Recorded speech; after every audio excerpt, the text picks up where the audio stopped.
Afternoon everybody, Car Biker here, just in the back cave. I'm about to do a bit of a job on the bike and I've been asked if I would show that job, so I thought I'd record it. But before I do, I thought I'd just show you what I've been getting on with.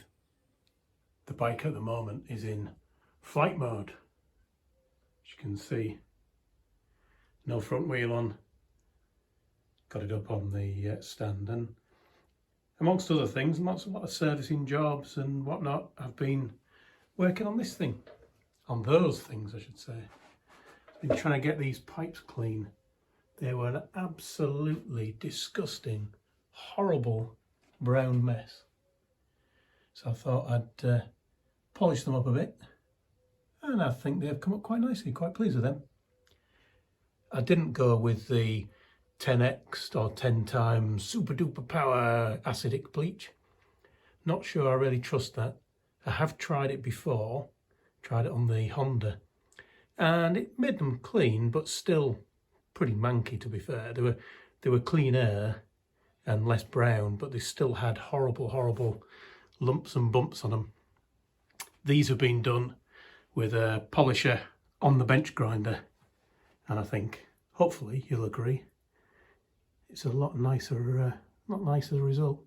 The other problem I had with the 10x or 10 times, whatever you want to call it stuff, it rusted the pipes within about 2 weeks of doing it. So definitely won't be trying that one again. This hopefully will last a little bit of time. Much more importantly than that though is the job I'm going to do, which I'm going to be using this for. My chain breaker. There's a piece missing. That's going to annoy me all week. So I've got over here new sprocket. Another new sprocket from JT Sprockets, and my favourite of all of the chains, DID. Bit wonky on my desk.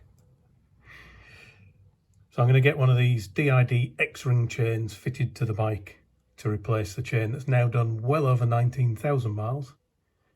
It's actually the OEM chain that came on the bike. This is one of those jobs that some people think is a difficult one, but actually I think is probably about as easy as it gets, short of simple things like oil changes and oiling and tensioning the chain. So I think it's one that's well worth doing myself. I've never actually paid to have this done, so I have no idea what it would cost. If anyone can tell me what it would cost to have a chain and sprockets done.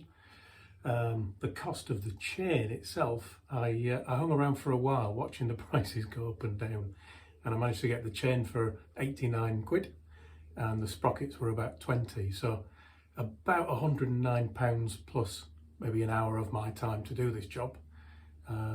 So if you've had it done recently and you know what it costs to get one of these things fitted, please let me know and we can see how it compares, if I'm being a fool to do it myself.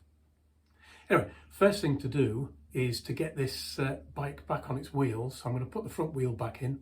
I'll do that off camera, and that way get the bike basically settled on its wheels makes my life a little bit easier, because I need to stop the chain turning or stop the wheel or the engine turning when I'm trying to undo the sprocket at the front. So I'll get that front wheel up back on the bike and crack on with the job. Right, that's the front wheel back on.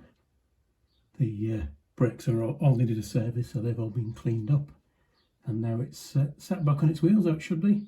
I can now start on the chain and sprockets. And the first job is to get the front sprocket loose. It really helps to get the front sprocket loose if the bike is on the ground on its back wheel, so you can actually apply the brakes, because as you start trying to turn the nut that holds the sprocket on, you might end up moving the bike. So it's the first job every time, is to get that front sprocket loosened, not off, just loosened, so it'll come off easier later on. To do that, I need to get under this cover.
And now we have access to the sprocket. So this is the inside of the sprocket cover.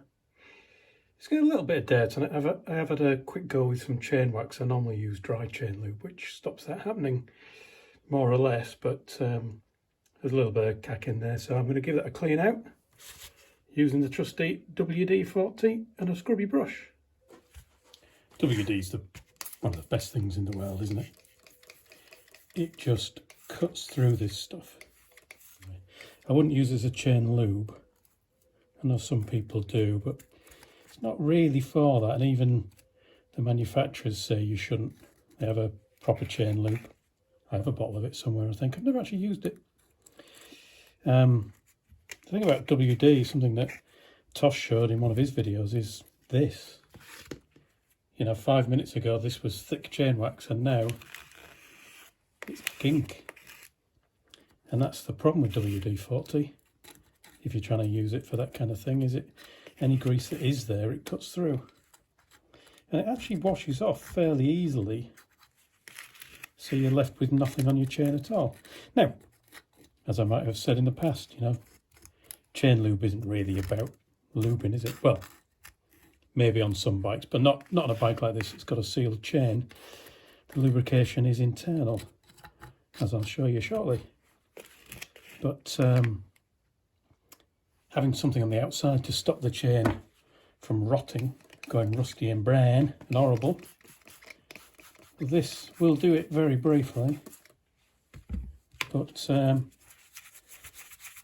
in my personal opinion, I don't think it lasts. So I'd much rather use a bit of gear oil or a proper chain lube or whatever I go with at the time, but one that actually is kind of designed for the job. Well, in this you can see it's destroyed it. Amazing, there's even pieces of grit in here. It gets everywhere, doesn't it? I shall leave that in its little bit of WD-40 just to let it soak, let it destroy anything that's left grease-wise, and clean it up properly when I come to put it back on the bike. So this is the front sprocket. Nice and open to see now, and you can see it's got a pink blob there. Now, don't know if the camera's going to make it easy to see or not, but actually what that is a big metal washer, and where the pink blob is, the metal washer is bent upwards, and that's to stop the nut coming undone.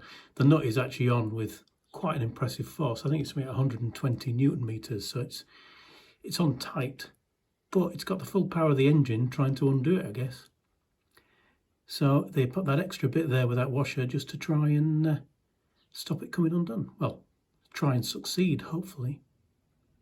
So I now need to bend that washer flat so that I can turn the nut and loosen it.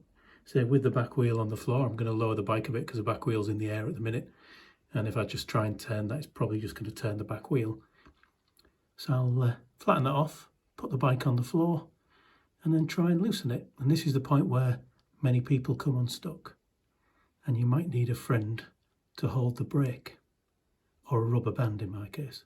Because I ain't got no friends.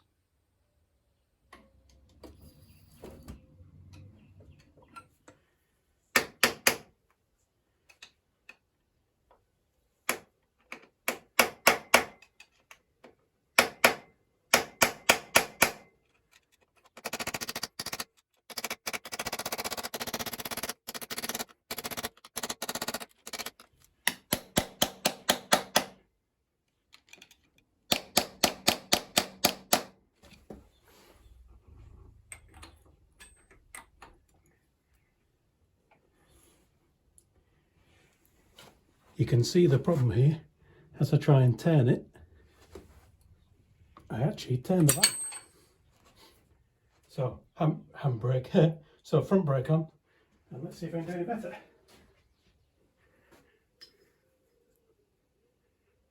It's been a while, hasn't it?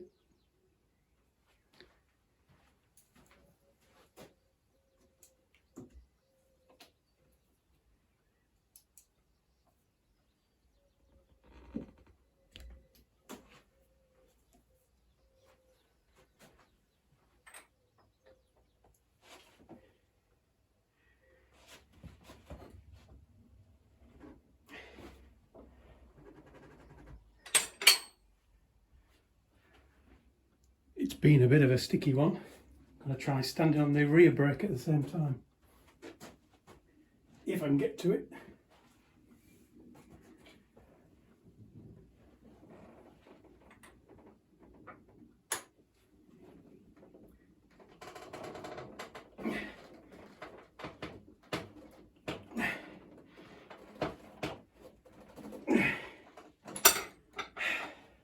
Bit of a sticky one indeed.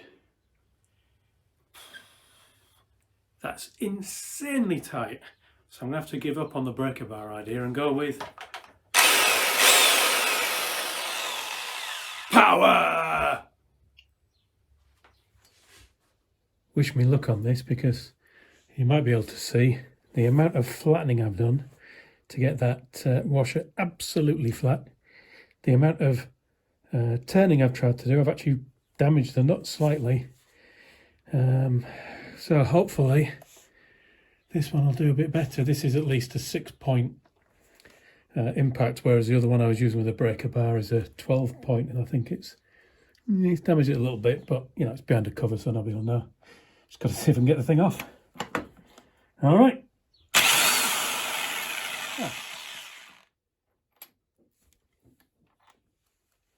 Well, that was easy.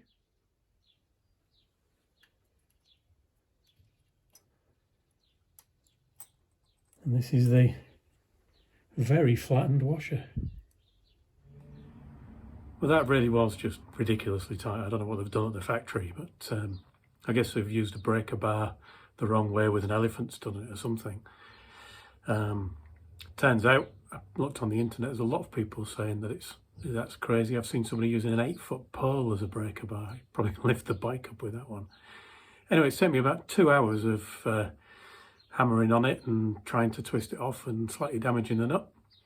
It's now 5:30, time for me tea. So I'm going to take a little break from this and I'll come back shortly and whip the chain off. Hopefully that'll be a bit of an easier job. Back in a bit. Well, I'm back, suitably refreshed. Time to get the chain off. First job is to grind the rivets off the edge. There's no way you can get the chain off easily with a chain breaker by just pushing the pins through. I've tried it in the past and it didn't work. It cost me a tool, so I'm just going to get the angle grinder out and grind the pins off a link. Well, unexpectedly, I have a special guest star. Hello. The good thing for me now is I've got a paramedic here, so if anything goes wrong with this grinder, I'm in safe hands.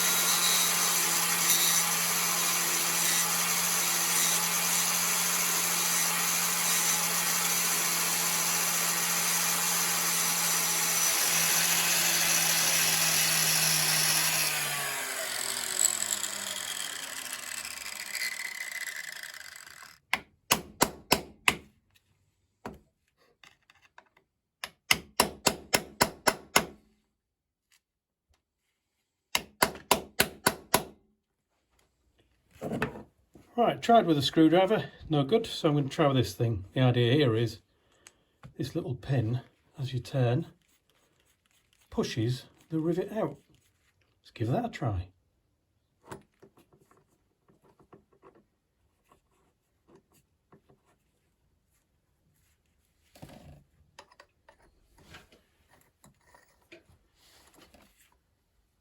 Problem here is actually quite difficult to see where the rivet is.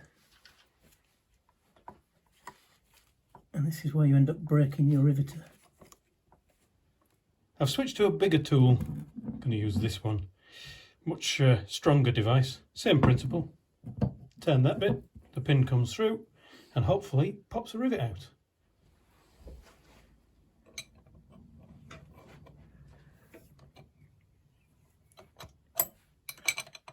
I wish I had a ratchet in a 22, but they only go up to 21.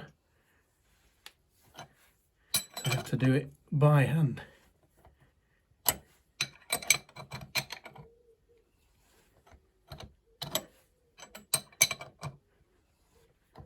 So now it's moving.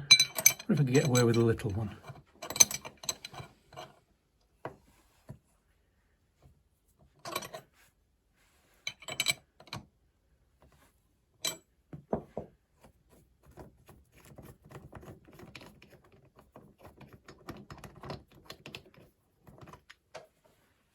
Gone.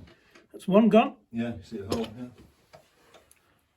It was only a tiny amount of material, wasn't it, as well? Oh yeah. So get the other one.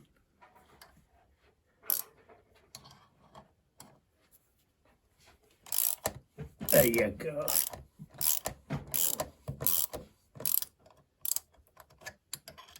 Beautiful. So that's the front plate off. Did you get it? I did indeed. Excellent. Oh yeah. It says he with the link in his hand.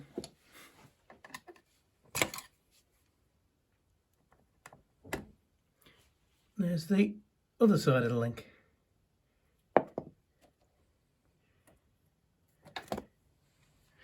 Right, next job, I've brought in the chain. I've given the sprockets a little clean just to, I'm going to run this new chain across them and I don't want to get it too dirty straight away. Get this new chain out. Let's have a look at the wonderful gold DID. Perhaps up like sweets or something, isn't it? There we go. My lovely new chain. Stay paper. And there's the extra link. So what I'll do is I'll use the empty link at the end. I'll use the old link off the old chain and I'll pull the old chain through connected to the new to get the new chain in position without having to think about running things in the right place and faffing about basically. And I'll do it hopefully without having to rest the new chain on the floor where it could pick up any dirt. So quite simply, old link through the old chain,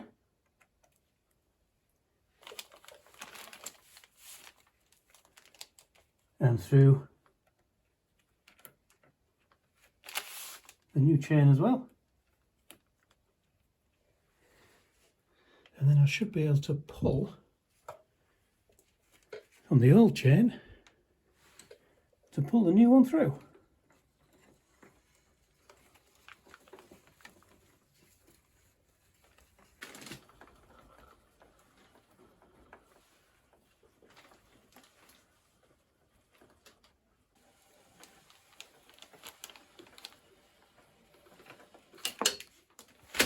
Dropped it.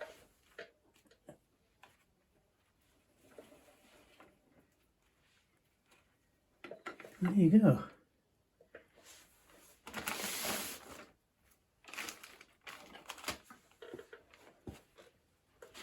One old chain off, one new chain in the right position. Let's get this front sprocket off.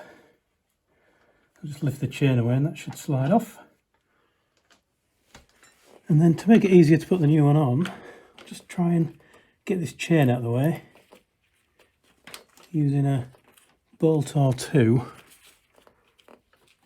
from the sprocket cover. I think it'll be one because it won't go past the others. And let's see if we can get the new sprocket on.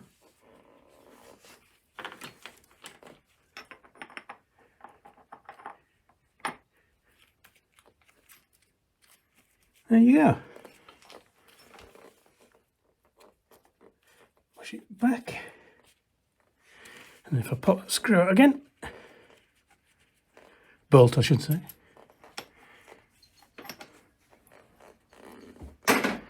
That's the front sprocket swapped.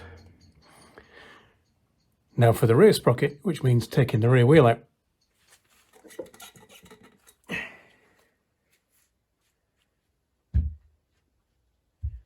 Well, I've got the wheel off It's a good time to inspect the bearings and the cushies, just to check for deterioration. That one looks okay.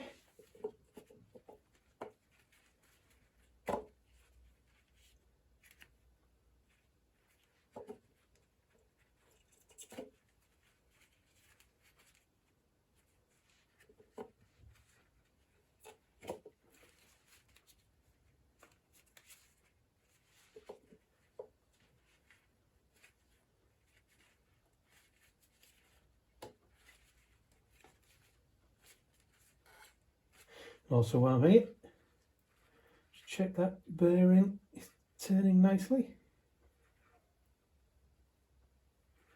Yeah, that's kind of expected after 5.5 years. I might have some issues, but that's wonderfully smooth and there's no movement in it at all that I can feel.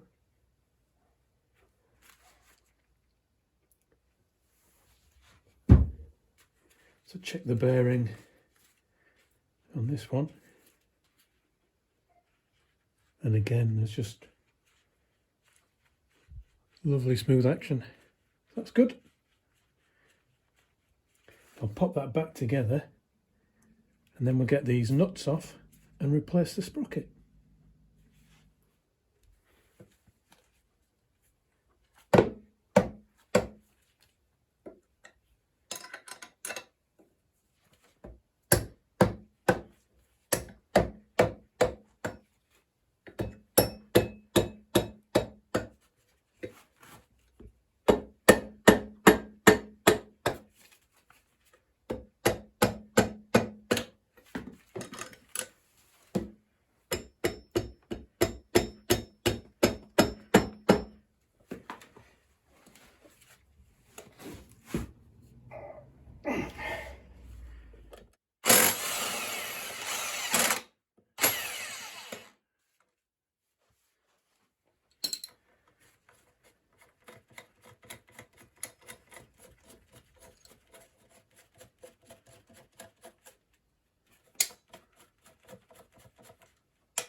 One old sprocket.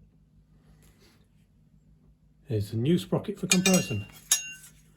Hopefully they're the same size, which they seem to be.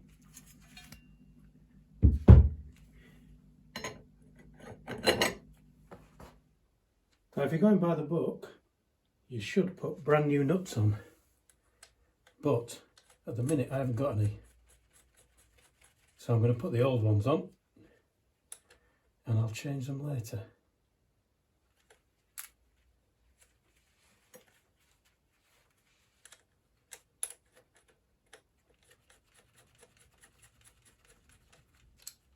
You're also supposed to tighten them in the correct order, which is starting somewhere and then working round, skipping a nut twice and then crossing over and coming back the other way.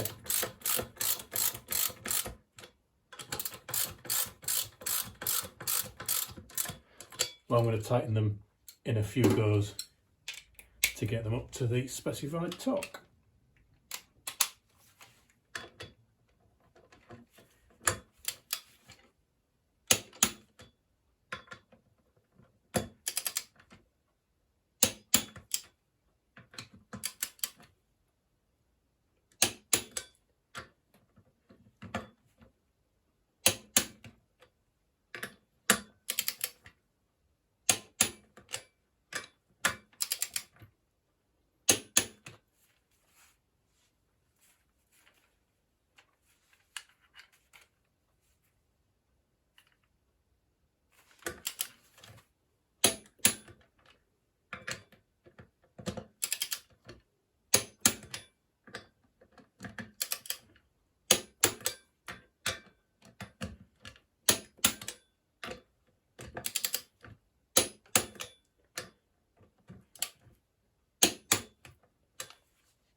new sprocket fitted.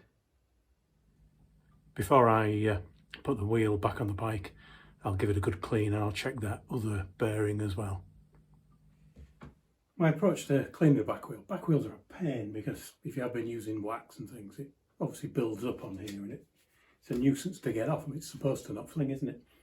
So this is my approach, which I can't claim credit for. This is Tosh that told me how to do this, showed me this and wowed me with its amazing efficacy. Start with white spirit, which is greasy but destroys grease. I suppose in a bit same way that WD-40 does, but I don't want to spray the wheel with WD-40. And then because it's greasy and you don't want the risk of it running off and getting on the tyres and things like that, methylated spirits. It says 50-50, it's actually about 75-25 now this. So basically that will shift that. So that gets rid of the dirt, that gets rid of that. And then I finish off just with a bit of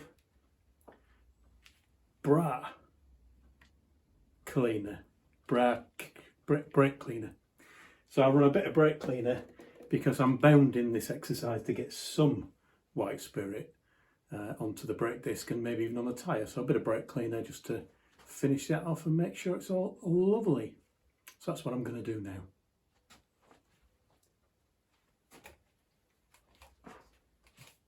Oh, and the wheel balancer makes this job so much easier.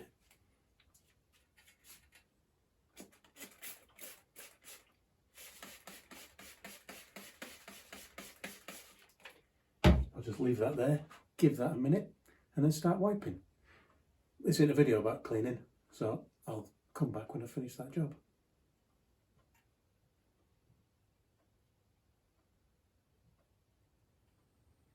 Okay, with the back wheel all clean, time to put it all back together again. And then we can actually join the chain.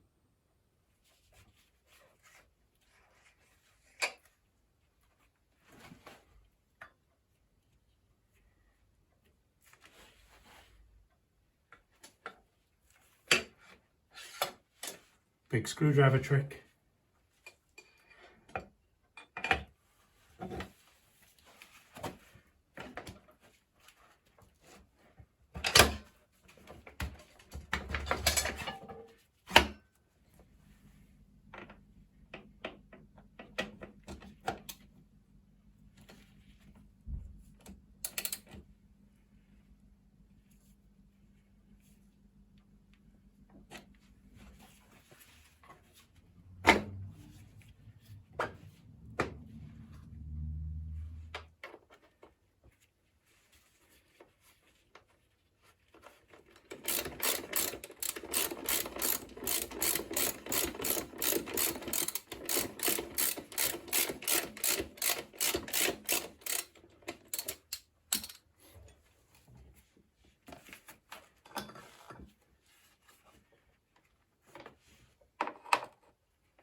Okay, to make this as easy as possible, I shall now take the chain to its slackest position and lift the bike a little bit so I can get to it easier without crouching in front of the camera, really.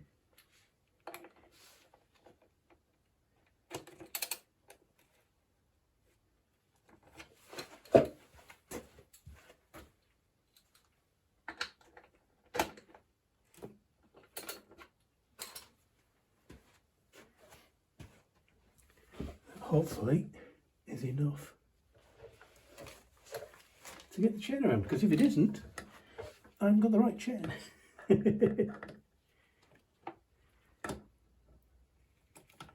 you go. So that's where the new link will join it all back together again.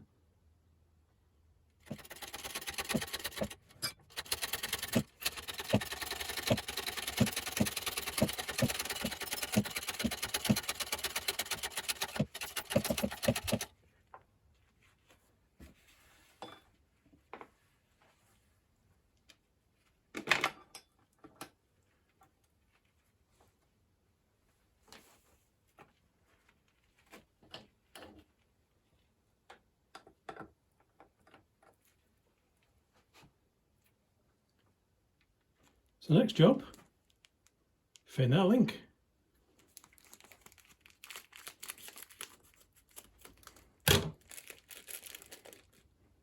That's the main link. That's the plate. It goes on thus.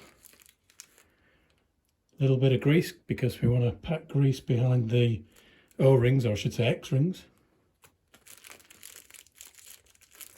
And a little pack of 4 X-rings. They don't give you any spares to make mistakes with. I know that to my own failure, where in the past I've damaged one of these links and had to buy another one. £5. £5 for one of these. So all I'm going to do here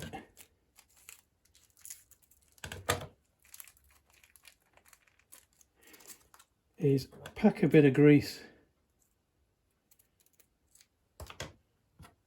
around the pins, cover it up with the X-rings, and then can go on the bike. And once everything's clamped together, hopefully you get a good seal and this grease stays in there for the next 19,000 miles. Or more, who knows?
Perhaps excessive attention to detail, but there are words on there and I want them to be the same way up as on the rest of the chain. So that's going to go on there. Will it hold for a minute? Possibly not, but it's going to go on like that. I'm going to pop it off because it will, oh, maybe it won't fall off. I don't want to drop it off and drop the X-rings before I start using the chain tool to squeeze it all together. Now it's time to use the chain riveter again. This time, got that at the back, so that fits on the back of the chain. This one goes on the front with the 2 holes going over where the 2 rivets will come out. And then the whole thing gets pushed together with the big tool again. And this is just to push that plate backwards until it's the right width. You've got to be careful not to over tighten it, because then you end up with a tight spot in your brand new chain, which is, well, never going to be good. I'm a little bit OCD, as you might have spotted, so I use one of these to check the width of a standard link and try and make my link, when I push it together, be as close to that as possible. But the first thing is getting that on so it won't fall off, because if it falls off at the minute, the O-rings or the X-rings end up flying across the floor and you'll never find them again.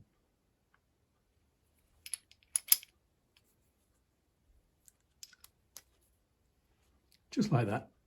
And then as you turn that, clamps the two together.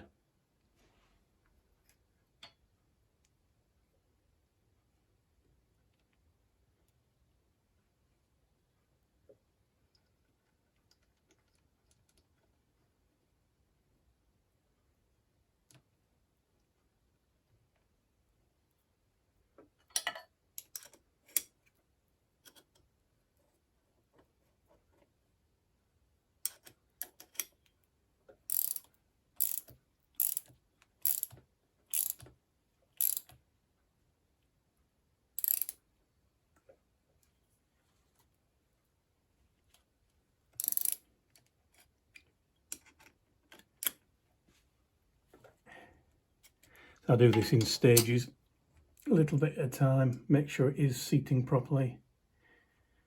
Don't want anything to go on twisted or damaged. So that's now stuck, but way too wide. These rivets need to be proud, which is why that's got those holes in it, as you can see. The little slot in that one, by the way, is just so you can line it up with the rivets at the back.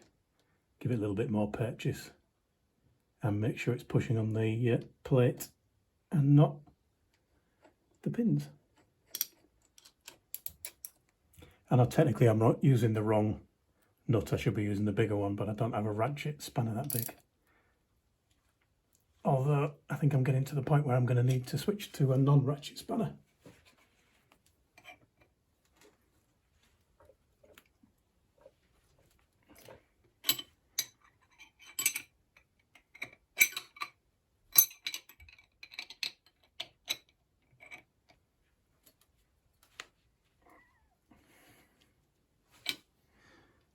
A little bit further on now, the pins are now pretty much level with the plate, so unless I get these holes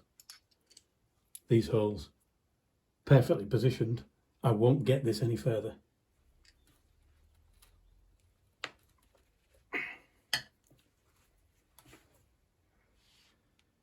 It's this one here. These are now quite a bit proud. That one's a little bit further out than that one, to be fair. Just needs flattening back a little bit. I just thought I'd find out the sizes. So I'll measure a standard link first.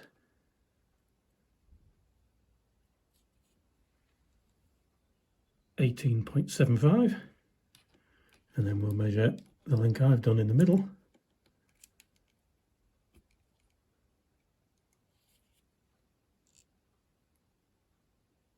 19.08, so I'm 0.25 of a millimetre away from done.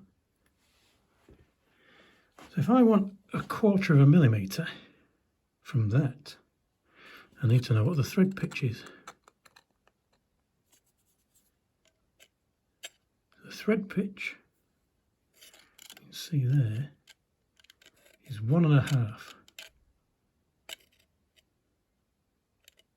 See how the teeth go in? So 1.5 for a full turn means 1/4 is 1/6 of a turn. I do love maths. So let's test that theory then. 1/6 of a turn. See if that does the trick. I'll see if my arithmetic has gone wonky in my old age. Okay, 1/6 of a turn. That's about there, isn't it? See how that did.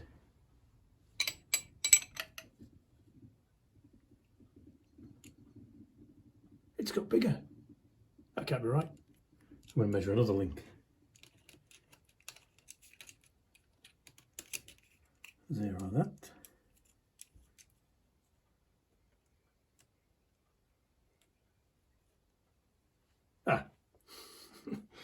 If anything, I might have gone a little bit too far, but only by a fraction. And it still moves nicely. This is the last setup of the tool that I'm going to use. At one end, there's a piece with a dimple in, which will fit on the back of the pin to make sure everything's in the right position. On the other end, there's a pin. Now it's actually a very long pin, which is why this is pulled so far out. I've had these in the past where the pin just wants to bend all the time, so I'm trying to avoid that by having it as close as possible. Give it a little chance to bend. It's being held at both ends. There's like one end there's a ball bearing holding it in place, and at the other, obviously the hole there, there's a spring holding the things together, and hopefully that's all in place still, because I'm pushing my luck with all this out. This one's a curved pin at the end, and the idea is it goes into the rivet here, into the little hollow bit, and spreads it. And that is enough to keep that face plate on, because you don't want the face plate flying off and losing your X-rings and your grease, and where still then potentially the back plate coming off and losing your chain altogether. It doesn't take much though, because there is no outward force really. It's only vibration and stuff. All the force of the chain is that way. So a little bit of a spread on there, just enough to hold it in place. Now let's see if the chain tool stays in one piece. So back plate in place. I'll just spin that up to the rivet into the hole in the middle, and then try and get some pressure on it. And hopefully the pin stays pin shaped and doesn't end up banana shaped.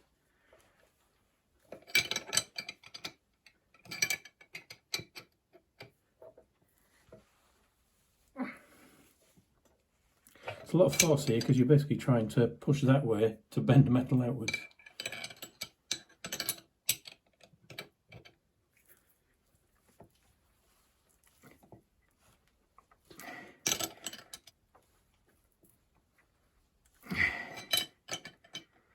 A little bit more of a nip, I think.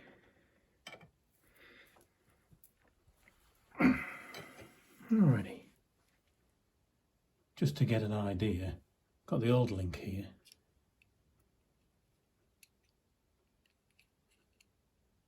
And that's 5.35 and fits pretty snug. Fits pretty snug. Bring that round a bit. It looked to have stretched out a little bit, but it might be my old eyes.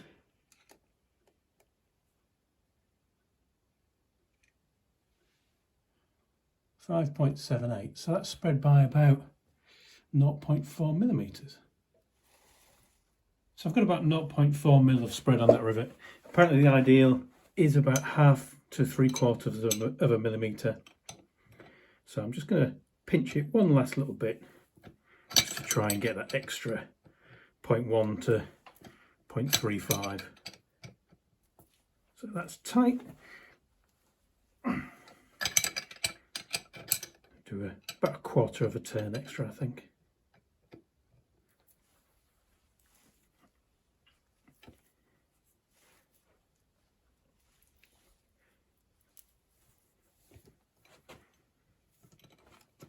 So just as a reminder to myself, because I've got the memory of a goldfish. Actually, goldfish have got quite good memories, but I haven't.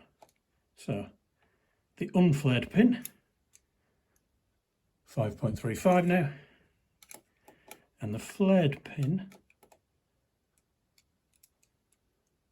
5.97.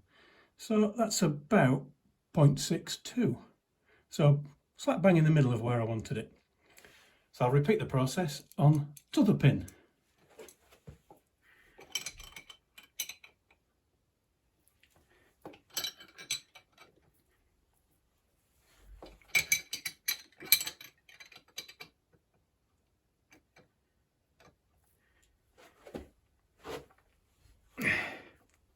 So we're looking for about 5.9, I think.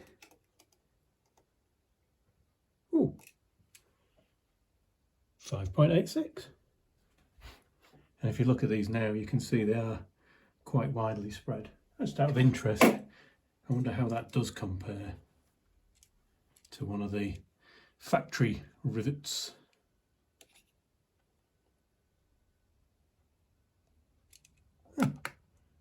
Actually a little bit bigger.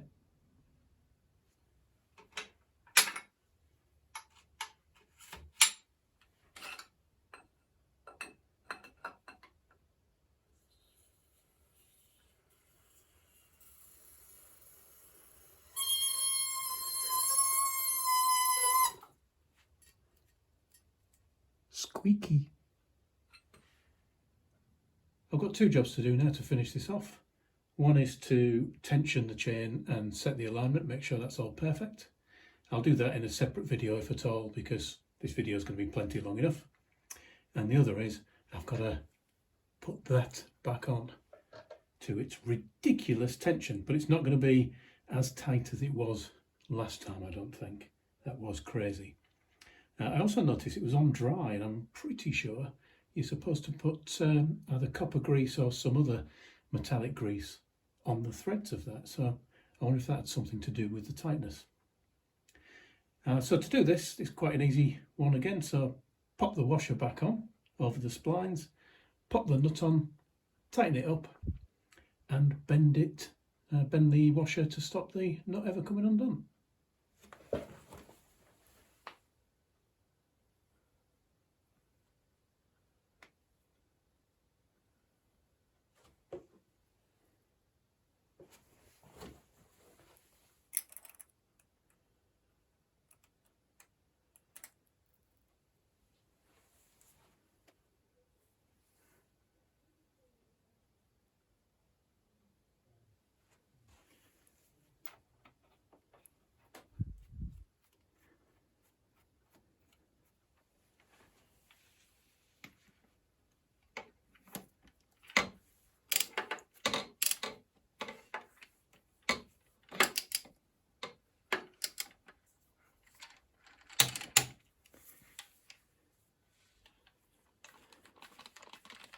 Needs 125 this, so I'm doing it in stages.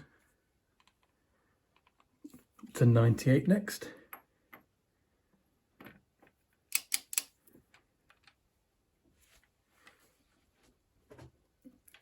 This is where the bike wants to start moving. I have to sit on it, I think.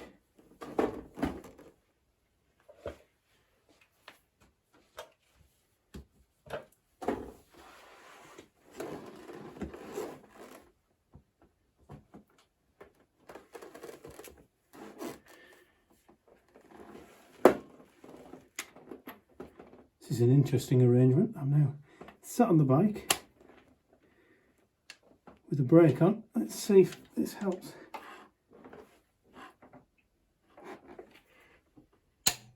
It's a bit tighter. It wants to be at 125, so let's see if I can take it all the way to 125 on the next go.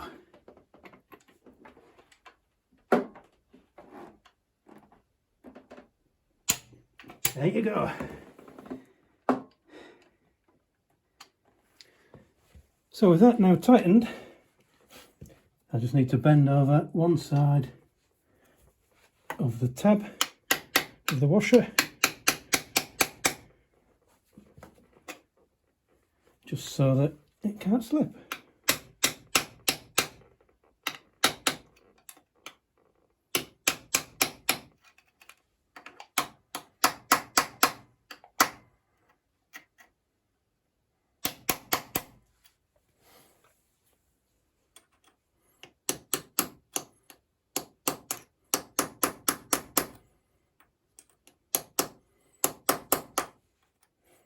It's a horribly mangled piece of metal, don't judge me too harshly. But it's pretty much there. Just clatter at it for a little bit longer. Now I'm pretty sure this video's gone on long enough, so you don't need to see me put a sprocket cover back on. So I'll just say thanks for watching everyone, ride safe, and I'll talk to you all again soon. And if you're interested in seeing me align and tension the chain, let me know in them there comments.